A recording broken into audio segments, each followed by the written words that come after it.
మత్తయి సువార్త 27వ అధ్యాయం.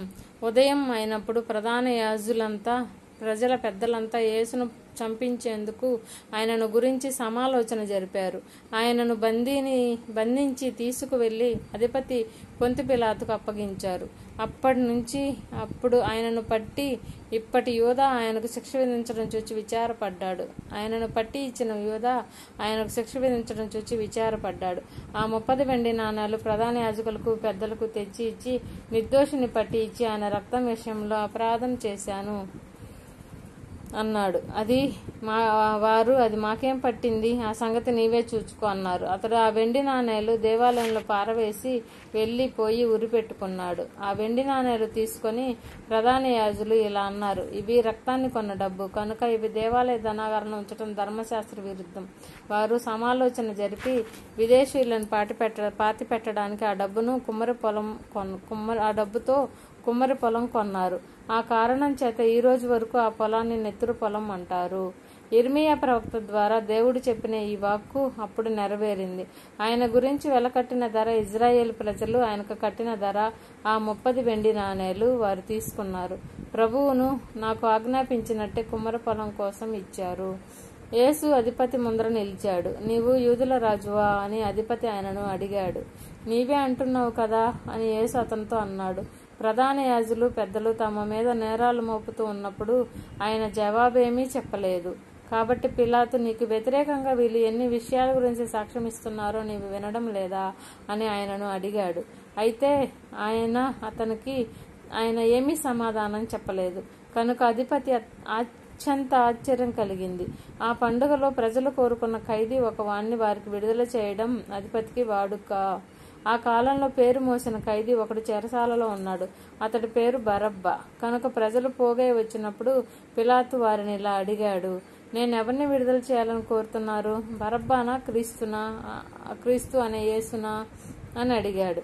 ఎందుకంటే వారు అసూయ కారణంగా ఆయనను అప్పగించారని అతనికి తెలుసు. అతడు న్యాయపీఠం మీద కూర్చొని ఉన్నప్పుడు అతని భార్య ఇలా చెప్పి పంపింది, ఆ న్యాయవంతుని జోలికి పోకండి. ఈవేళ ఆయన కారణంగా కలలో నేను అనేకమైన వాటితో బాధపడ్డాను. కానీ బరబ్బను విడుదల చేయండని, యేసును చంపించండని అడగడానికి ప్రధాన యాజకులు పెద్దలు జనసమూహాలు పురికొల్పారు. అధిపతి, ఈ ఇద్దరిలో నేనెవరిని విడుదల చేయాలని కోరుతున్నాను అని అడిగినప్పుడు వారు బరబ్బానే అన్నారు. అందుకు పిలాతు, అలాగైతే క్రీస్తు అనే యేసుని నేనేం చేయాలి అని వారిని అడిగాడు. అందరూ అతన్ని సిలువ వేయాలి అన్నారు. ఇందుకు అతడు ఏం కీడు చేశాడు అని అధిపతి అడిగాడు. వాళ్ళు అతని సిలువ వేయాలి అంటూ మరీ ఎక్కువ కేకలు పెట్టారు. తన ప్రయత్నం వల్ల ప్రయోజనమేమీ లేదని, అల్లరి మాత్రం చెలరేగుతూ ఉందని పిలాతు గ్రహించాడు. కనుక నీళ్లు తీసుకొని జనసమూహం ఎదుట చేతులు కడుక్కొని ఇలా అన్నాడు, ఈ న్యాయవంతుని రక్తం విషయంలో నేను నిరపరాధిని, మీరే చూచుకోండి. అందుకు ప్రజలంతా ఇలా జవాబిచ్చారు, అతడి రక్తం మా మీద మా సంతానం మీద ఉంటుంది గాక. అప్పుడు అతడు బరబ్బాను వారి కోసం విడుదల చేశాడు. యేసును కొరడాలతో కొట్టించి సిలువ వేయడానికి అప్పగించాడు. అప్పుడు అధిపతి సైనికులు యేసును అధిపతి భవనంలోకి తీసుకువెళ్లి తక్కిన సైనికుల గుంపునంతా ఆయన చుట్టూ పోగు చేశారు. వాళ్ళు ఆయనను బట్టలు ఒలిచివేసి ఆయనకు ఎర్రని అంగీని తొడిగించారు. ముండ్ల కిరీటం మళ్ళీ ఆయన తల మీద పెట్టారు. ఆయన కుడి చేతిలో రెల్లు కర్ర ఒకటి ఉంచారు. అప్పుడు వాళ్ళు ఆయన ముందర మోకరించి, యూదుల రాజా శుభం అంటూ ఆయనను వెక్కిరించారు. వాళ్ళు ఆయన మీద ఉమ్మివేశారు. ఆ రెల్లు కర్ర పట్టుకొని ఆయన తల మీద కొట్టారు. ఆయనను వెక్కిరించిన తర్వాత ఆ అంగీని తీసివేసి ఆయన బట్టలు ఆయనకు తొడిగించి ఆయనను సిలువ వేయడానికి తీసుకువెళ్లారు. వారు బయటకి వస్తూ ఉండగానే సీమోను అనే కురేను ప్రాంతీయుడు కనపడ్డారు. వారు బలవంతాన యేసు సిలువను అతని చేత మోయించారు. వారు గోల్గతా అనే స్థలానికి వచ్చారు. గోల్గతా అంటే కపాల స్థలం అని అర్థం.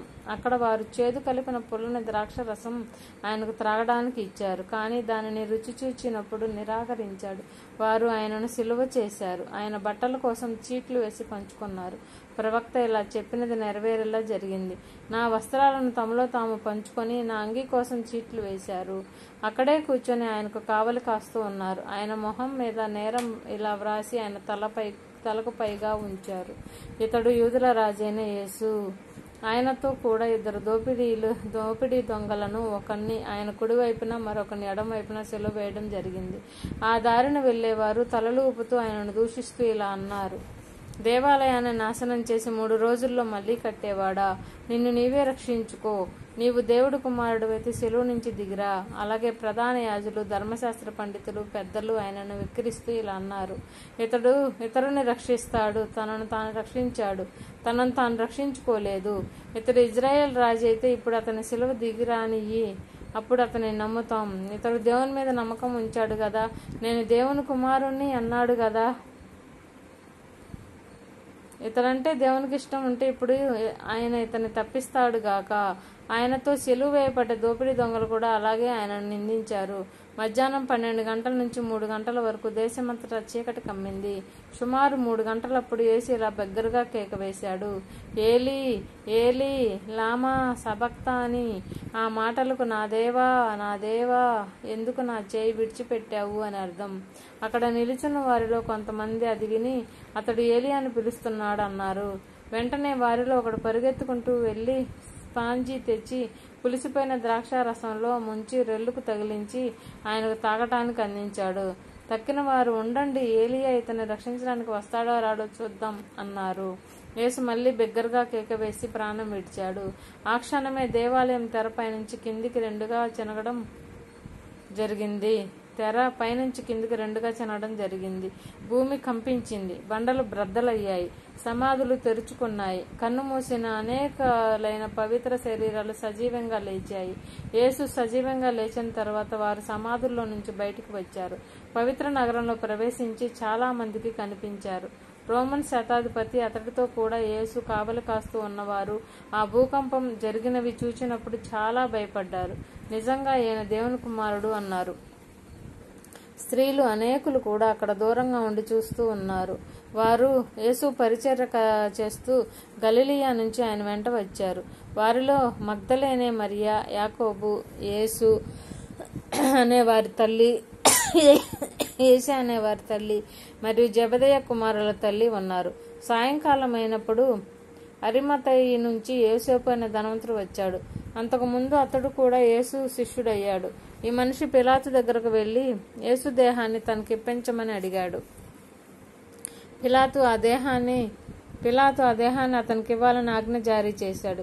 యోసేపు ఆ దేహాన్ని తీసుకొని శుభ్రమైన సన్నని నారబట్టతో చుట్టాడు.